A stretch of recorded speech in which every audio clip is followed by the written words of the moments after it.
संगठन वाले चैप्टर में पार्ट नंबर 1 हमने कर लिया था। अब ये पार्ट नंबर 2 है बेटा, ठीक है ना। पार्ट नंबर 2 स्टार्ट कर लेते हैं। सबसे पहले देखो ऊपर लिखा हुआ है संगठन की अवधारणाएं। क्या लिखा हुआ है? संगठन की अवधारणाएं लिखा हुआ है, जिसको दो पार्ट में डिवाइड किया गया। एक तो संगठन एक प्रक्रिया के रूप में और दूसरा संबंधों के ढांचे के रूप में। बेटा संबंधों के ढांचे के रूप में। क्लियर हो गया? देखो पार्ट नंबर 1 आपको समझ में आ गया होगा ना अच्छे से। देखो छोटे छोटे पार्ट्स हैं, ठीक है, शायद 12 13 14 मिनट की वीडियोस होती है, पर इनको देख लो अच्छे से सुन लो, ताकि वहां पे कुछ ना कुछ लिख के तो आ जाओ एटलीस्ट, ठीक है ना। देखो बिजनेस में नंबर लाए जा सकते हैं अगर आप लिखने की ना थोड़ी सी भी मतलब वो रखते हो, मतलब कि अपने अंदर मतलब दम रखते हो कि मैं लिख सकता हूं ना, तो बस समझ लो आपको नंबर मिल जाएंगे। क्लियर है? इसलिए सारी वीडियोस देखो, आराम से आपको समझ में आ जाएगा कि हो क्या रहा है। आप कुछ ना कुछ प्रैक्टिस वहां पे कर ही दोगे परफॉर्म, ठीक है। अभी तक बिजनेस से डर लगता था, बट सारी वीडियोस देखने के बाद आपको वो जो आपका जो डर है ना बेटा, वो खत्म हो जाएगा। टेंशन मत लो, ठीक है।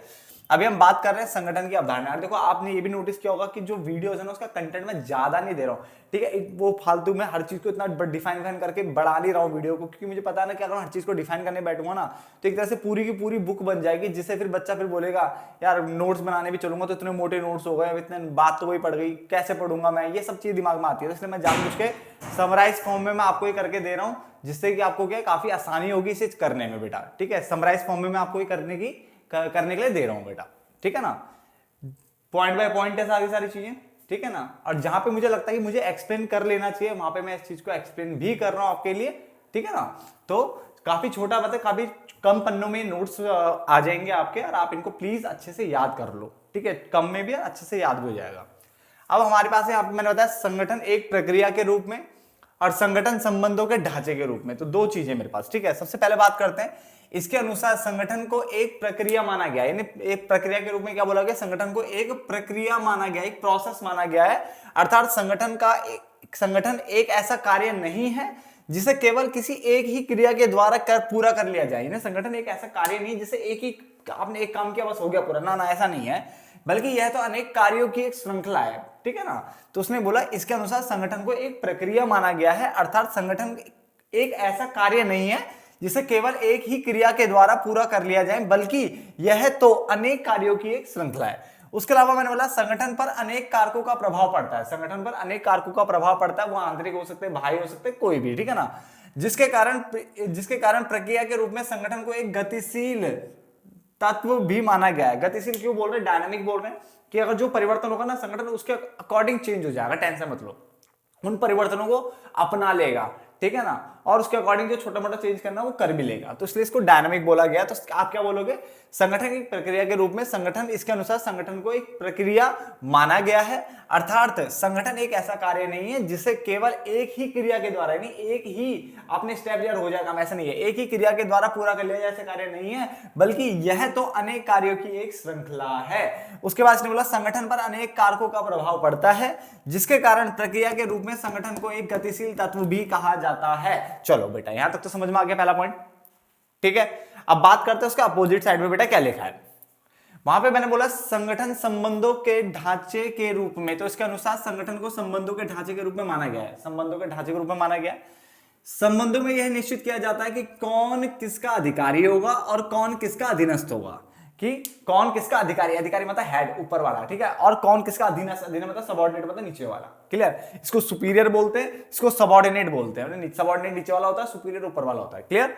उसके अलावा संगठन में स्थापित विभिन्न पद, यानी संगठन में जो पद होते हैं वो प्राय क्या होता है? स्थिर होते हैं बेटे। जो भी पद होते हैं, ठीक है, वो हमेशा क्या होते हैं? स्थिर होते हैं। जैसे आप मान लो आपका ये मैनेजर का पद है, तो भाई वो स्थिर ही होगा, ऐसा तुम हर दूसरे दिन मैनेजर चेंज करते हो, नहीं होता। तो इसमें संगठन में जो स्थापित विभिन्न पद होते हैं वो प्राय स्थिर होते हैं, इसलिए संबंधों के ढांचे के रूप में संगठन को स्थिर तत्व भी कहा जाता है। तो उसको स्थिर तत्व भी कहते हैं, स्टैटिक, ठीक है, स्टैटिक भी बोलते हैं, यहाँ पे डायनामिक बोल सकते हैं। क्लियर हो गया?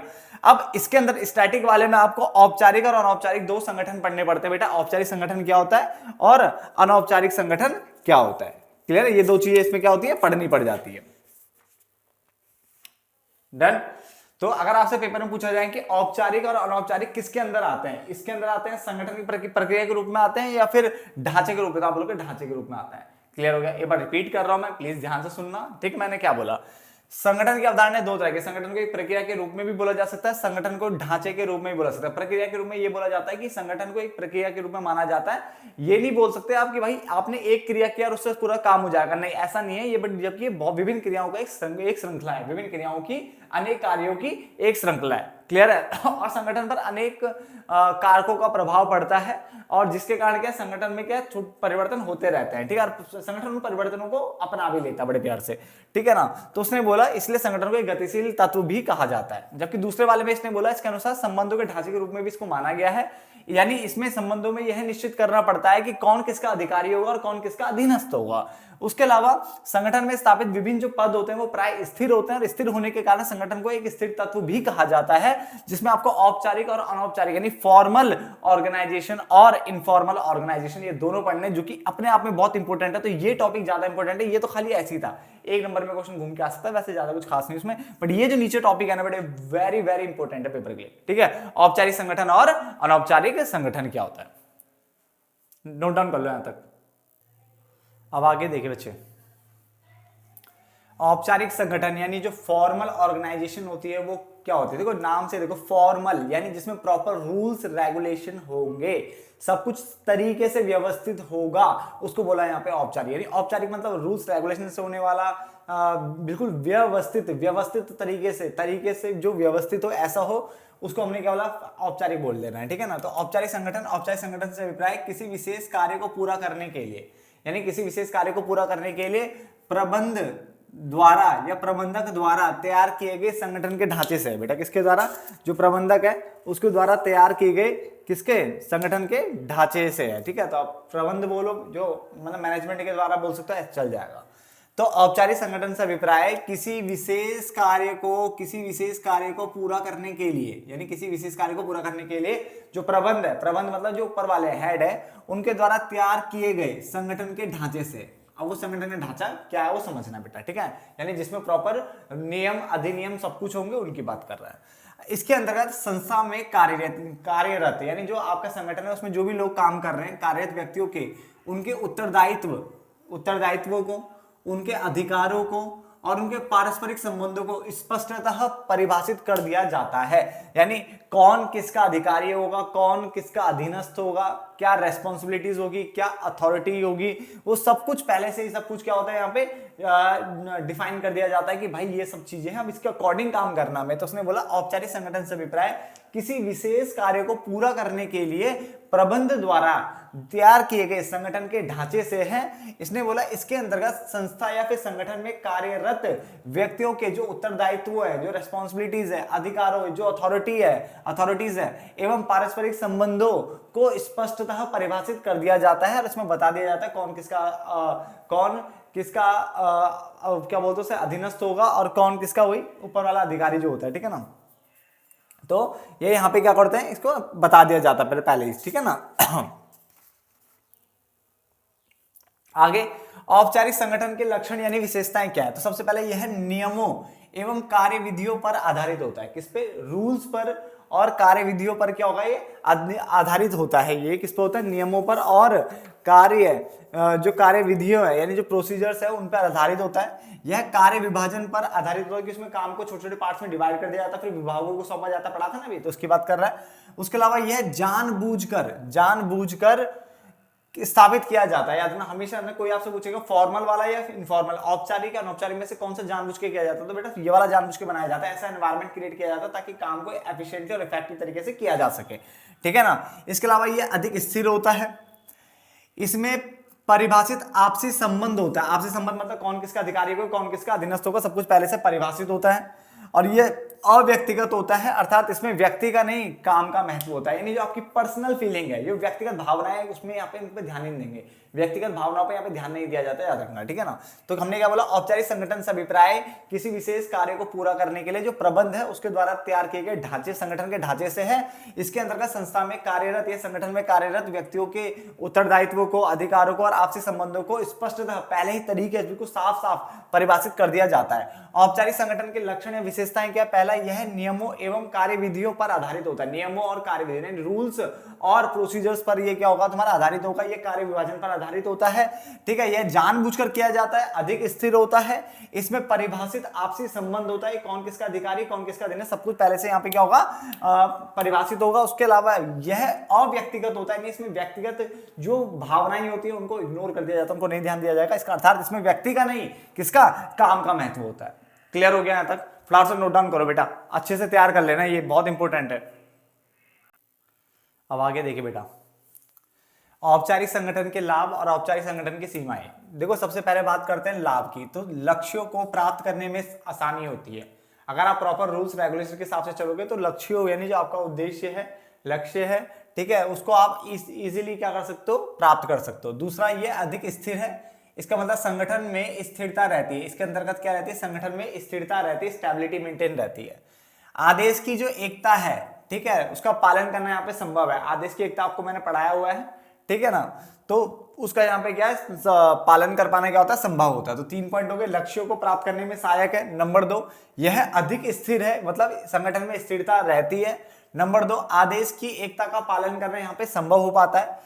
कार्यों का दोहराव नहीं होता है, यानी डुप्लीकेशन नहीं होता, ठीक है ना, तो बहुत अच्छे से मतलब ये काम यहाँ पे रहता है, ठीक है, तो कार्यों का दोहराव नहीं होता बिल्कुल भी।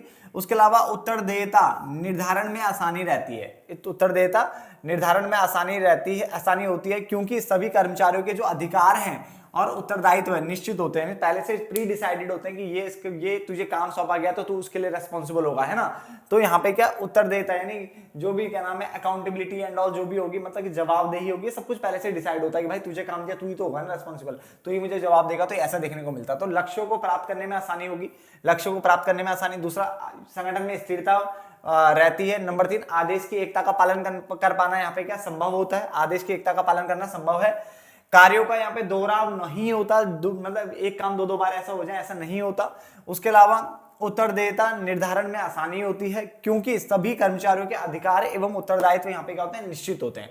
जबकि सीमाएं ये होती है कि प्रत्येक कार्य के नियमबद्ध होने के कारण काम में देरी देखने को मिलती है, यानी हर चीज आपको रूल्स के हिसाब से करनी पड़ेगी, प्रॉपर तरीके से एक चैनल कि आपको पहले इससे हेड के पास जाना है, यहाँ से काम को अप्रूव करा के फिर अगले पे जाना, मतलब तरीका अपना प्रॉपर रूल होता है। तो नियमबद्ध होने के कारण ना क्या होता है, काम में देरी देखने को मिलती है। नंबर 2, इसके अंतर्गत कर्मचारियों को वैसा ही करना पड़ता है जैसा उसको निर्देश दिया जाता है। इसके अंतर्गत कर्मचारियों को ठीक वही करना पड़ता है जैसा उसको निर्देश दिया गया हो, जिसके कारण पहल क्षमता की क्या होती है, कमी आ जाती है। इसमें क्या आती है, पहल क्षमता की कमी आती है, मतलब जो एम्प्लॉय है ना वो इनिशिएट नहीं ले पाता बेटा, नहीं मतलब खुद से मतलब कुछ करने की सोचे, ऐसा यहाँ पे पॉसिबल नहीं है।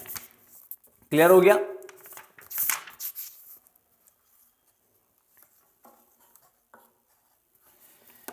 ठीक है, तो यहाँ पे हमने बोला प्रत्येक कार्य के नियमबद्ध होने के कारण काम में देरी देखने को मिलती है। नंबर 2, इसके अंतर्गत कर्मचारियों को वैसा ही करना पड़ता है जैसा उसको निर्देश दिया जाता है, जिसके कारण पहल क्षमता की भी यहाँ पे क्या है, कमी देखने को मिलती है।